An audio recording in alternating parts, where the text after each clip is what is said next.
त्यामुळे खाऊन मला प्लीज कळवा कसा झालाय ते. पत्र लिहून कळवलं तरी चालेल ना? म्हणजे तू बनवलाय म्हणजे कमालच असणार. ताई तुम्ही पण बसून घ्या ना, मी वाढते सगळ्यांना. नको अगं, मी वाढते. अहो ऐका माझं, खरंच ऐका. तुम्ही बसा, ब्रेकफास्ट करून घ्या, मी वाढेन सगळ्यांना, काहीच हरकत नाही. प्लीज बस. वहिनी बस. प्रिन्सेस शुभ्रा कुठे आहेत? आई ती उठलीच नाही अजून. ओवी ये बस, नाश्ता करिए. बाबा मला भूक नाहीये. ओवी बोललो ना मी तुला, बस ये. बाबा मला भूक नाहीये. ओवी बाळा, आज सगळ्यांसाठी प्रेमाने मी बनवलाय.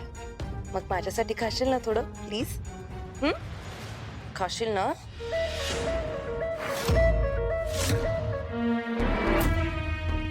चल बाळा, चल चल बाळ आमचं.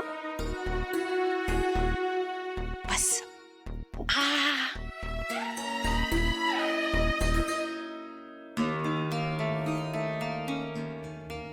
सन, काल रात्री यायला उशीर झाला तुला. कुठे अडकला होतास एवढा? कामात होतो आई मी, म्हणून वेळ लागला. मी तुला किती वेळा सांगितलंय, ही अशी धाडसाची कामं का करतोस तू? धोका आहे यात. त्यापेक्षा एक काम कर ना, आपल्या ऑफिसमध्ये ये, तिथे कामाला लागतो. मला खूप टेन्शन येतं. खाऊ देशील मला? नको आता हा विषय.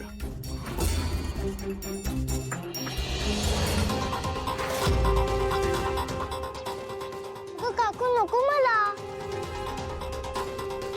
ओवी असं का करतेस बाबू? खा ना थोडं, थोडं जास्त खाल्ल्याने काही नाही होत. अगं खरंच नकोय मला. ओवी तुझी तब्येत बघ कशी खराब झाली आहे. खायचं मस्त पैकी, आणि मी एवढं प्रेमाने बनवलंय ना, प्लीज माझ्यासाठी खा. ओवी बाबा मला भूक नाहीये. अगं थोडं आणखी खाल्ल्याने काय होणार आहे? ओवी ओवी ओवी ओवी. घरात आल्यावर हिला काय होतं काही कळतच नाही मला. 4-5 दिवस इकडे बाहेर होती, व्यवस्थित जेवण खाण चालू होतं. एक मिनिट, म्हणजे तुला नक्की काय म्हणायचंय सारा? की मी इथे घरात तिची व्यवस्थित काळजी घेत नाही?